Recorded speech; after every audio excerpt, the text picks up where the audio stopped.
While traveling across the sea, these tourists encounter a massive cruise ship that had mysteriously disappeared years ago. But the moment they step inside, their lives change forever. The adventure begins by showing a woman named Jess at home with her son Tommy. Jess takes great care of Tommy, who suffers from asthma, always keeping a close watch so he doesn't struggle to breathe. Because of this, Jess has avoided social life completely. After many years, she finally makes plans with her friends for a big sea trip.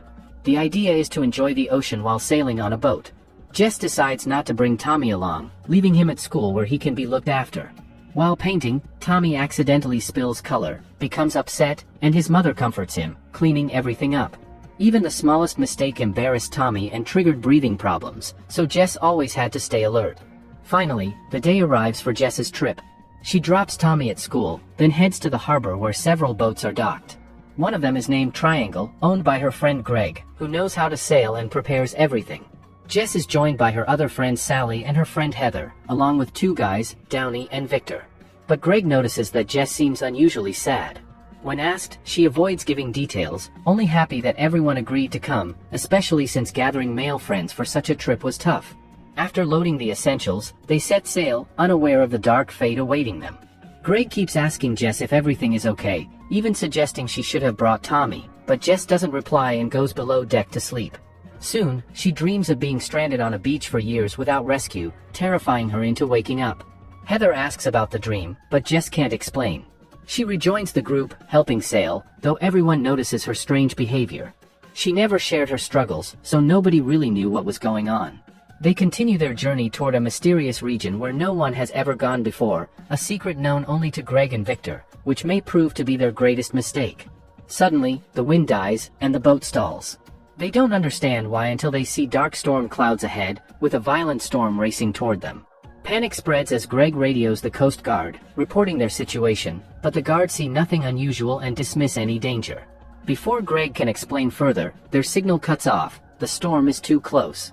Now, disconnected and helpless, the group fears what's coming. Greg, having faced such danger before, instructs everyone to wear life suits. The boat could capsize, throwing them into the sea, but he urges them not to drown, only to climb back onto the overturned vessel if it comes to that. The group followed Greg's instructions as the storm drew dangerously close. Massive waves crashed against the boat, making it harder to balance. Most of them stayed inside while Victor and Greg fought to keep the vessel steady, gripping the steering wheel tightly. Greg kept an eye on Jess while Downey stayed close to Heather. For a while, the boat managed to survive the violent waves, but eventually, one enormous surge capsized it completely, throwing everyone into the sea. Thankfully, their life jackets kept them afloat as the storm raged on for several minutes before moving past them. Somehow, they all managed to climb onto the overturned boat, shaken but alive.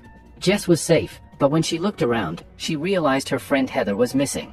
Everyone shouted her name, but there was no response. She had likely drowned.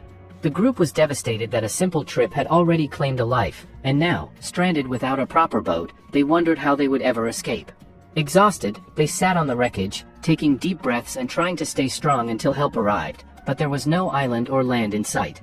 Suddenly, they heard a sound, the deep hum of a massive cruise ship approaching.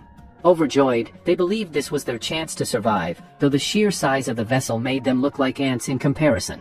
They shouted for help, but the captain gave no response. At this point, Greg revealed something he had kept hidden. While contacting the Coast Guard earlier, a strange signal had connected to his radio, and he had briefly heard a woman screaming for help. The signal was cut almost immediately, and Greg never told anyone because they were already overwhelmed. Now, convinced this was the same ship, they decided to climb aboard and survive there. As they drew closer, Jess spotted a shadowy figure standing at the corner of the deck before vanishing inside, proof that someone was watching them. Fear gripped her, but with the others already climbing, she couldn't stay behind alone. One by one, they boarded, calling out, but no one answered. To their shock, the ship seemed completely abandoned. Exploring deeper, they discovered countless chambers, gathering resources and planning how to use the vessel to get rescued. Greg and Victor insisted on heading to the captain's room in search of someone, while Jess couldn't shake an uneasy familiarity with the place. She whispered to Greg that she had seen these corridors before, but he dismissed it, saying most ships had similar structures. Then Victor and Downey stumbled upon a photo frame, revealing that this very cruise ship was once named after a mythical god who had tricked death itself. The legend said this god possessed strange powers capable of destroying anyone who crossed his path. At first, everyone relaxed, thinking the ship was simply named after the mythical god, and all they really needed was to find the captain and ask to be taken home. But suddenly, they heard something drop. It sounded like someone else was already there. Investigating, they found a set of keys on the floor, and when Jess saw them, she froze. They were her house keys, complete with a photo of her son inside the keychain. The others grew suspicious, unsure how her keys could be here, but once she showed the photo of Tommy, they reluctantly believed her. Some guessed that maybe Heather had taken them and somehow made it onto the ship. Convinced they just needed to find Heather, they continued exploring and soon reached a grand ballroom, eerily set up as if for a party. To their shock, the food and drinks were perfectly fresh and in massive supply, enough to keep them alive for days. Victor started eating without hesitation, while Sally and Jess kept calling out for Heather, praying she was still alive. Suddenly, Jess saw someone dart past behind them and quickly alerted Victor, who ran after the figure. Whoever it was, they rushed upstairs using the staircase, and Victor followed without hesitation, climbing higher and higher until he was far out of sight. Unsure what to do, Greg finally decided to follow after him, and Jess went along so they could work together. Meanwhile, Downey stayed behind with Sally, both of them shaken and afraid in the massive, empty ship. As Victor climbed, he began to doubt if anyone was really there, but rather than go back, he resolved to keep climbing until he reached the captain's quarters. Down below, Jess kept telling Greg she was experiencing déjà vu, that she had seen all of this before, as if events were repeating themselves. Greg dismissed her, saying stress was making her lose her mind. Their argument was cut short when they heard noises from a nearby room. Carefully approaching, they discovered words scrawled in bright red across a mirror, written in what looked like fresh blood. The message read, "Go to the theater." Jess was horrified, but Greg brushed it off, insisting the crew was probably playing some elaborate prank on them. Jess, feeling mocked, stopped speaking to him and turned back toward the ballroom. Meanwhile, Downey and Sally noticed a trail of bloodstains on the floor, leading directly to the ship's theater room. Following them inside, they disappeared from sight. When Jess returned to the ballroom, she found it empty. The others had already gone. Confused and uneasy, she heard faint noises echoing through the walls around her, but couldn't make sense of them. Then, suddenly, Victor reappeared from behind. Victor staggered back into the room covered in blood, his body beaten and torn. Jess panicked and rushed to him, asking who had done this to him, but without a word, Victor suddenly lunged at her, trying to strangle her with brutal force. Confused and terrified, Jess couldn't even ask why he was attacking her, and in self-defense she struck him on the head, knocking him unconscious. Shaken, she ran toward the theater room where she had heard voices and found Downey and Sally crying hysterically. To her horror, Greg lay on the floor with a gunshot wound. Someone had shot him just moments earlier. When Jess tried to help, Downey and Sally turned on her, screaming that she was the one who had killed Greg. Shocked, Jess insisted she had been with Victor, but they accused her anyway, saying Greg himself had claimed she lured him to the theater to kill him. Before Jess could argue, gunfire rained down from above, bullets tearing into Downey and Sally. Jess barely escaped with her life, running blindly through the ship as the masked shooter advanced with a shotgun. She grabbed a kitchen knife for protection, ready to fight if cornered, but by sheer luck the killer passed without noticing her. Jess fled to the deck, but the figure soon appeared again, knocking her down and aiming the weapon at her. She realized the killer didn't know how to properly fire, so she shoved the gun aside, fought back, and escaped to a lower floor by jumping near the railings. The relentless killer chased her, forcing Jess to defend herself with an axe she found along the way. To her shock, beneath the mask was a woman, who hissed one cryptic warning: "To escape, you must kill them all." Jess couldn't understand what it meant, but in desperation, she struck until the masked woman tumbled overboard into the sea, vanishing beneath the waves. Finally breathing with relief, Jess thought it was over, until she heard strange music looping from a record player inside the ship. Switching it back on, she suddenly heard voices outside. She ran to the railing and froze in terror. Below, a small boat drifted toward the ship. On board were Jess and her friends, alive, calling for help. Staring in disbelief, Jess realized she was watching the exact moment they had first arrived at the cruise ship, even seeing herself among them. The impossible revelation left her paralyzed with fear, trapped in a nightmare with no way out. Jess couldn't understand what kind of mystery was unfolding on this ship. On one hand, all her friends were dead, and on the other, it felt like she was trapped inside a loop. Now, the Jess on the boat and her friends had already entered the ship. The first Jess, terrified, stayed hidden in a corner as these same incidents began to repeat. The original Jess silently listened to her duplicate Jess talking with Greg, realizing that every time she felt someone lurking around, it was her own real form watching. While sitting in distress, the original Jess dropped her keys, and the sound gave her away, prompting the others to come looking. She ran off immediately, hiding again in the shadows, witnessing how everything connected. Just like before, when everyone entered the hall to look for Haley and Jess thought she saw someone running, it was her original self observing them. Everything on this ship was interlinked, and the actual mystery was slowly revealing itself. Back when Victor ran off chasing a mysterious figure, he had no idea that the figure was Jess herself. The original Jess ran up to a deck and broke down crying, only for Victor to arrive moments later, shocked to see her already there. Looking into the water, Jess saw her own dead body being eaten by fish and birds, a horrifying sight. She tried to explain everything to Victor, insisting that something strange was happening on the ship, that the Jess in the hall was just a duplicate, and she was the real one, caught in this endless loop. She even showed Victor the dead bodies in the water, but they had already sunk. Victor didn't believe her, assuming she had lost her mind and insisting they return to the others and prepare to leave. Jess grew desperate, pleading with him to believe her.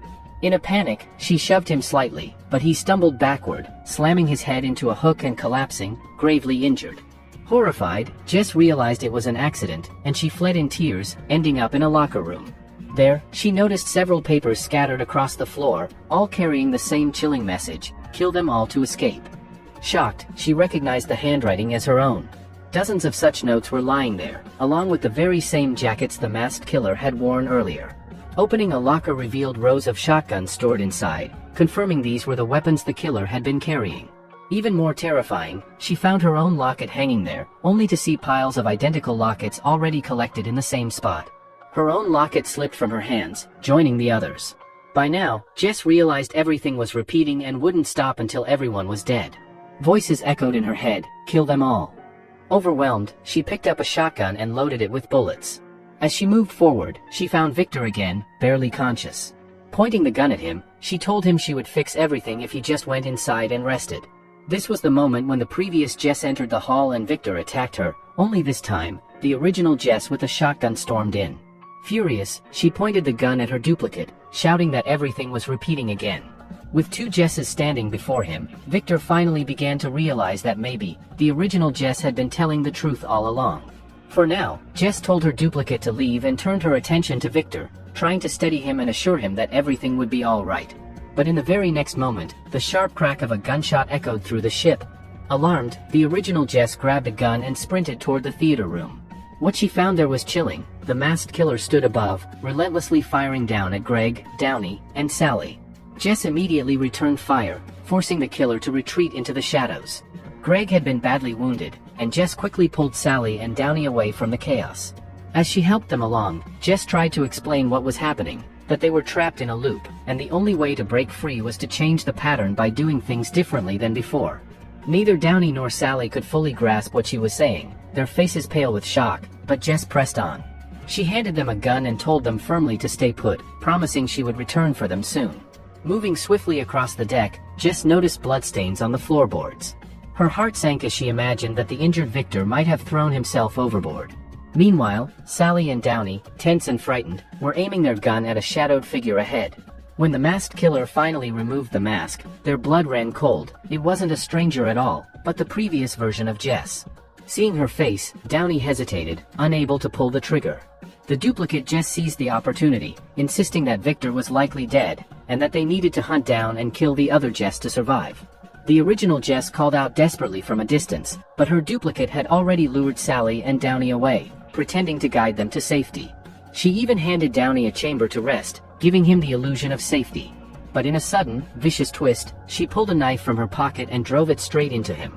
Sally screamed in terror and bolted, while Downey collapsed, helpless, as the previous Jess finished him off with brutal efficiency. The original Jess heard the struggle from afar and rushed toward the sound, following Sally's trail. But Sally, panicked and confused, mistook her for the killer and fled into the engine room to hide. There, trembling, she managed to send out a distress call from the control panel, praying someone would receive it. The original Jess arrived moments later but found only the faint echo of the message still playing. That was when the realization struck. Back when they were first on the boat, Greg had picked up a mysterious woman's voice on his radio. That voice hadn't been random at all, it had been Sally's cry for help. Suddenly, noises rose from above. Jess climbed to the upper deck, only to freeze in horror. Dozens of bodies littered the floor, and every single one of them was Sally. The living Sally backed away in sheer terror, surrounded by her own lifeless duplicates. Jess hurried over, speaking softly, trying to calm her down, assuring her she wasn't the killer that had been hunting her. Sally, shaking, allowed herself to believe her, just barely, when another sound drew their attention. From the lower floor, Jess spotted a scene playing out, a version of herself struggling with the masked killer, pushing them over the railing and into the dark waters below. It was the same moment she had witnessed before, happening again, exactly as it had the first time. Down below, the duplicate Jess was now staring out over the rail, spotting another boat approaching, the same boat carrying Jess and her friends, calling out for help as they neared the cruise ship. The horrifying truth became undeniable. The cycle had restarted. Everything was looping once more. The original Jess had tried to alter the pattern, to change the outcome, but no matter what she did, the ship's curse pulled her back into the same endless nightmare. Jazz wanted everything to be fixed and got an idea. She saw her previous versions repeating her actions. One killed Victor, the other Downey. She threw Victor and Greg's bodies outside and wrote, "Go to the theater," on the mirror. Reaching Downey and Haley, she told them to meet her in the theater, where Greg was.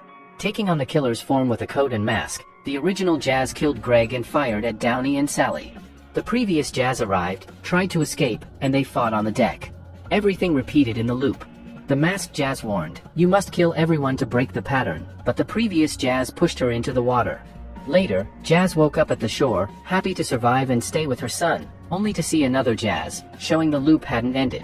Tommy's spilled paint triggered another attack, and in the chaos, the original Jazz finally killed the previous Jazz with a hammer, all witnessed by Tommy. So the original Jazz confronted and explained everything. After things seemed settled, she put the dead body in her car and left with her son. On the way, she hit a dead seagull and went to throw it aside, only to find many more dead seagulls lying around. The loop was repeating. Jazz and Tommy were stressed as she drove, but a collision caused a major accident, killing Jazz and her son. Everyone had gathered, but shockingly, another Jazz stood there, watching but confused. A taxi took her to the same port where she met her friends, planning another sea trip according to the loop. Jazz knew everything but acted unaware, trying to save her son, unaware that once trapped, she could never escape. And that's where this mind-bending story ends.